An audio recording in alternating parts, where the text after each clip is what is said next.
Hi, I'm Daniela Cruz, and welcome to Art This Week. This is part 2 of a 2-part series where we speak with the founders of Artspace111, Dennis and Daniel Blagg. The two brothers get more in depth about the artist studios, their experience with the Fort Worth community, and the changes of the space over time. Now for Art This Week.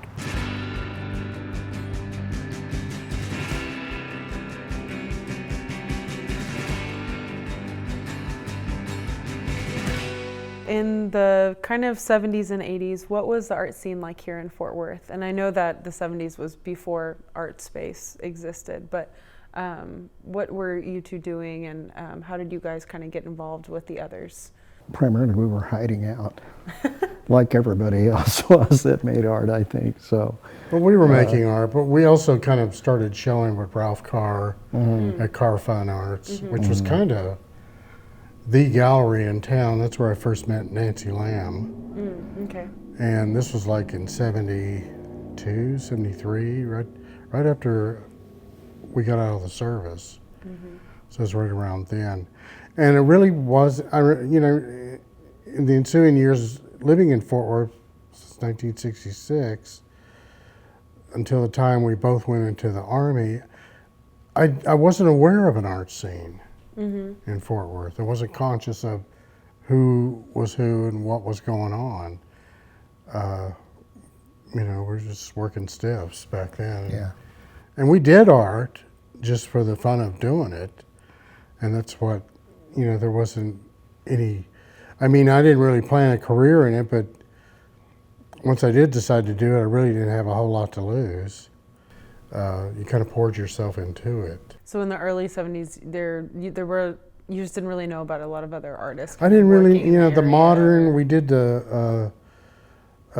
the modern had a annual show called Southwest, what was it? The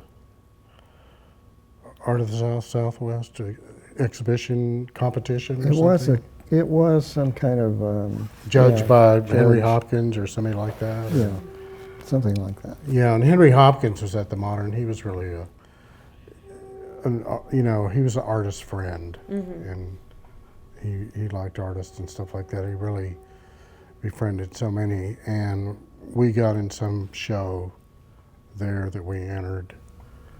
And that's the first time, I guess, that we sort of thought about it.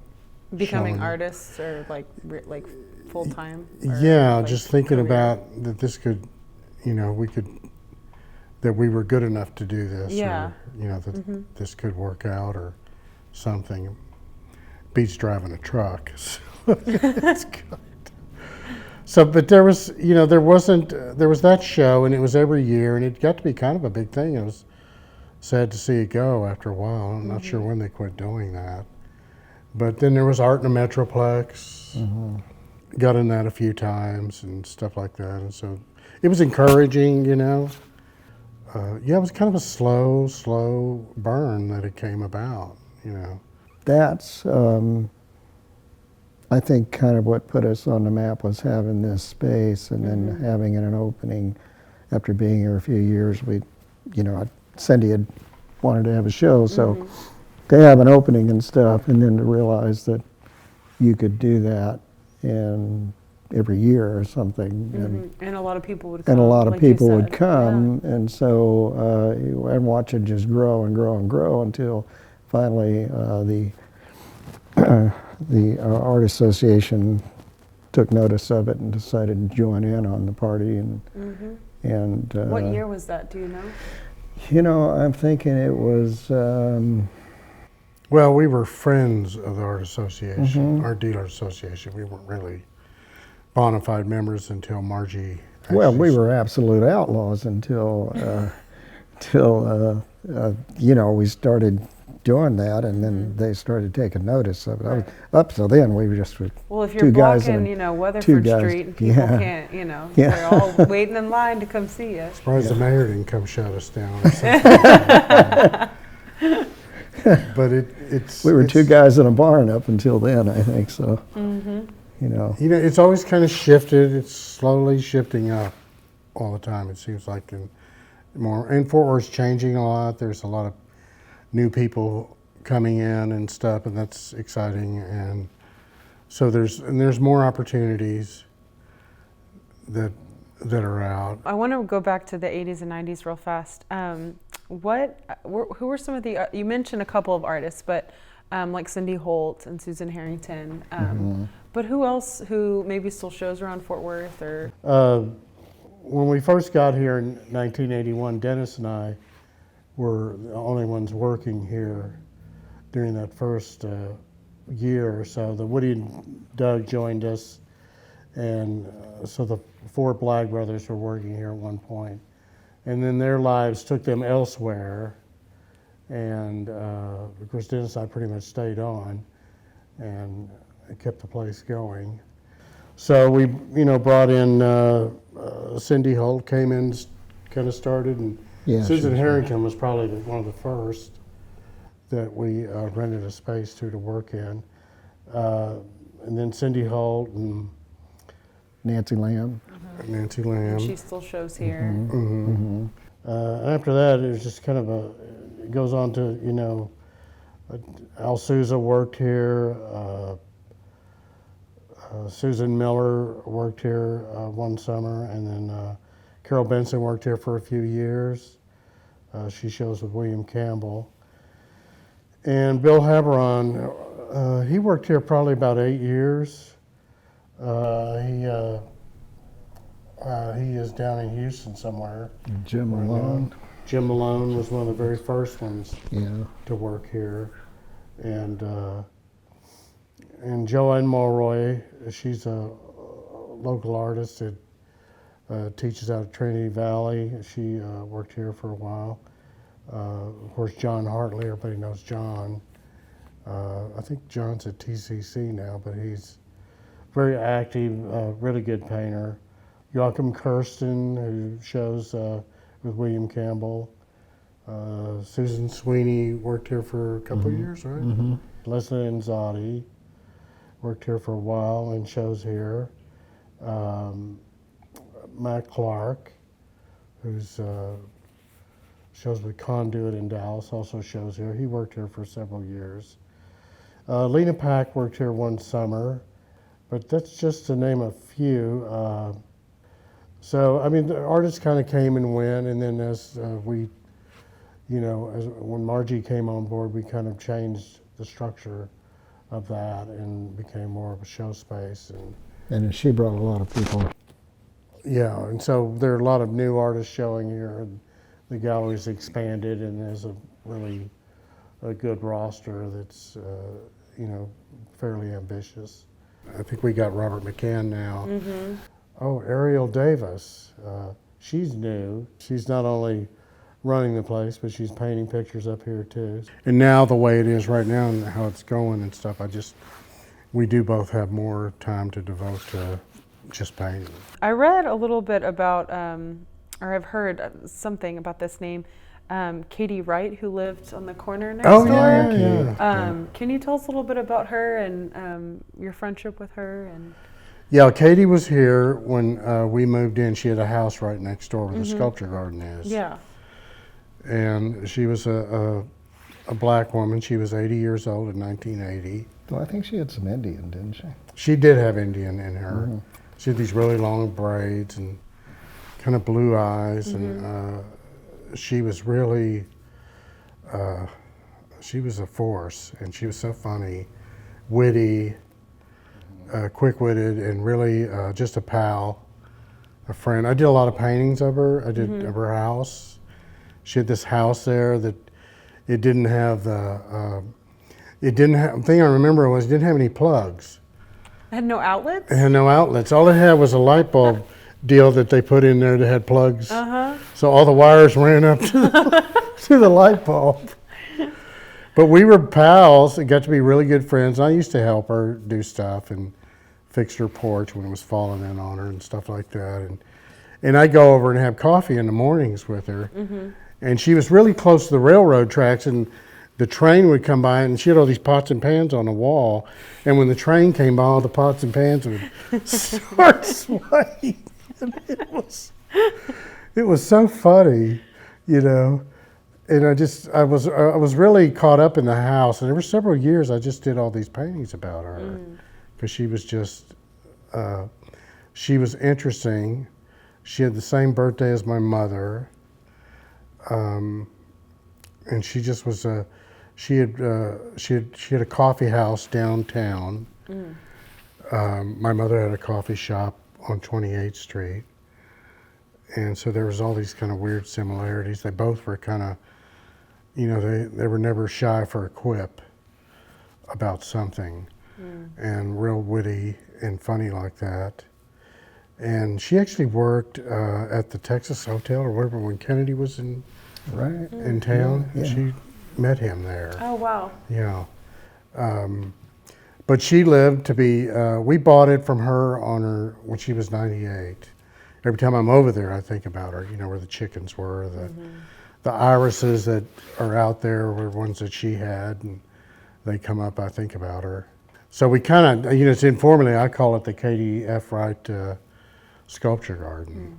And I think Margie's on board with that.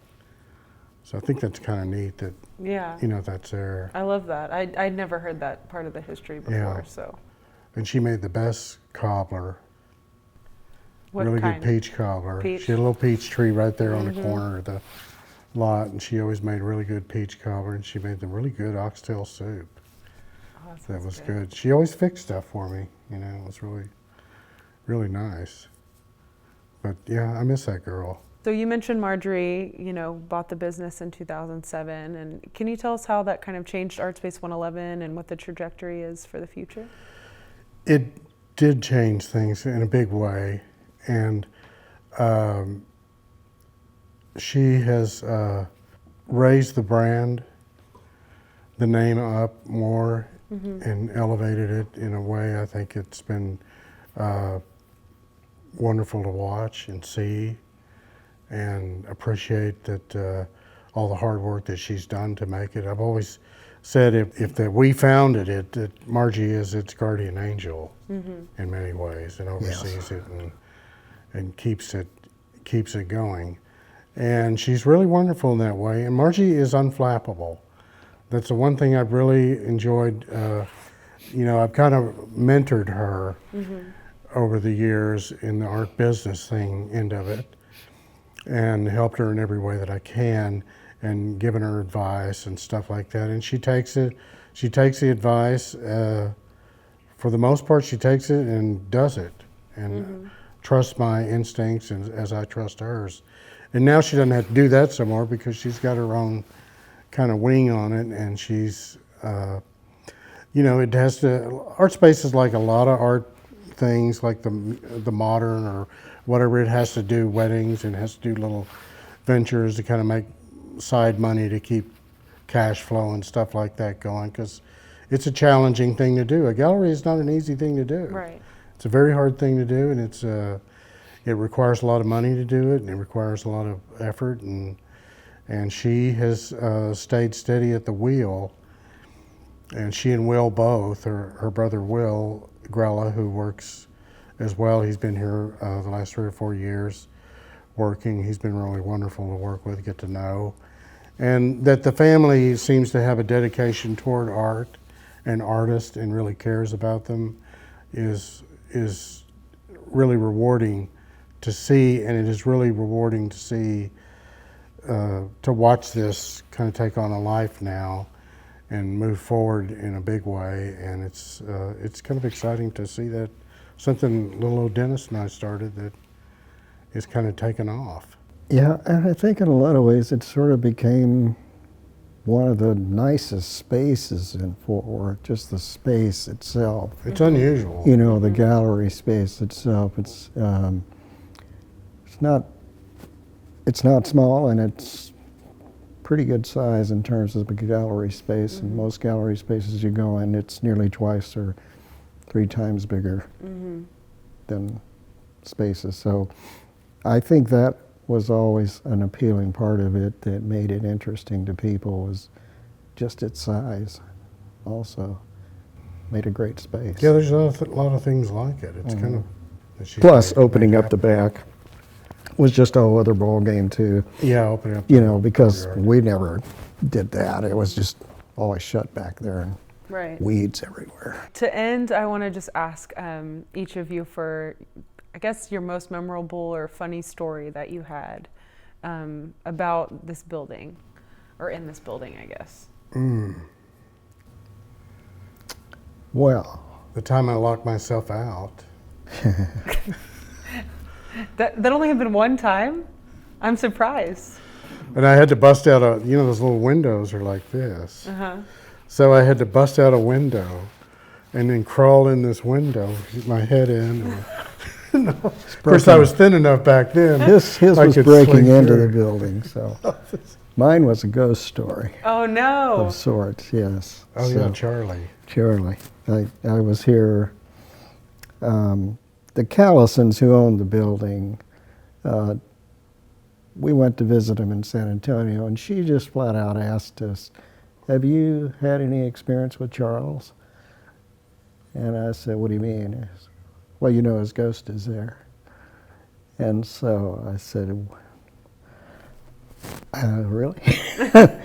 So, and then going back to work, came back, and then one day I was here by myself, and I heard somebody walking up the stairs.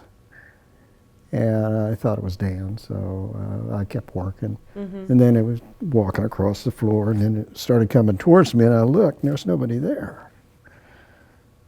And I was kind of alarmed by it, you know. I thought, what is that? And then I heard him walking around, going around, and then back around that way, and around again, and then back down the stairs again. Just come to see what you're doing up Just here. came to see what I was doing. Wow. You know. And I heard him too. I lived here for 20 years. So yeah, he in had this to building. encounter him. Yeah. So I was here at nights a lot of time by myself. Yeah. And I would hear. Did you live up here? No, I lived Downstairs? downstairs where the Okay. front office is. Where Oh, okay. had a bedroom there. The fireman overlooked me or whatever. So, and I basically lived there 20-something years Wow. in the building. So I was kind of like the resident security guard or whatever, chief cook and bottle washer. Yeah. Ghostbuster as well? Yeah. I didn't bust the ghost, but I did hear. I mean, I did hear that, and it was so strange. It gave you kind of a little chill, you know. Well, I'm sitting here feeling it already. You know, that you'd hear this thing walking around, and you just because when you can, you can hear me when I'm walking around. If you're downstairs and I'm walking around, you can hear it. This building doesn't. It's not real soundproof. Yeah. So there's those kind of things. But yeah, I had the same experience on several occasions.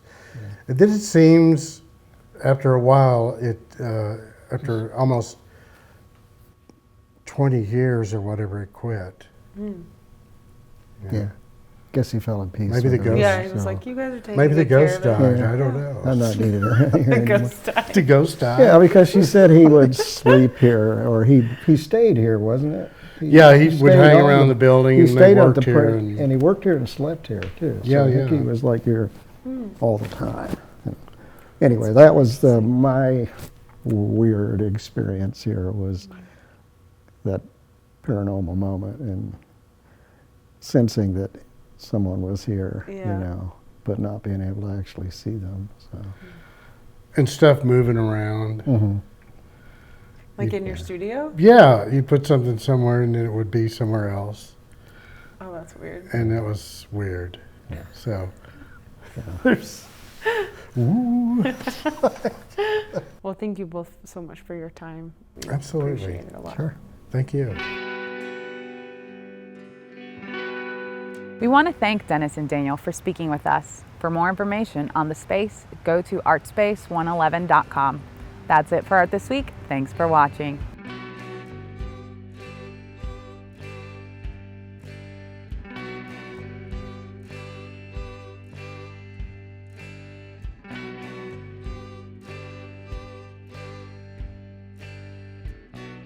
I still got your Polaroid.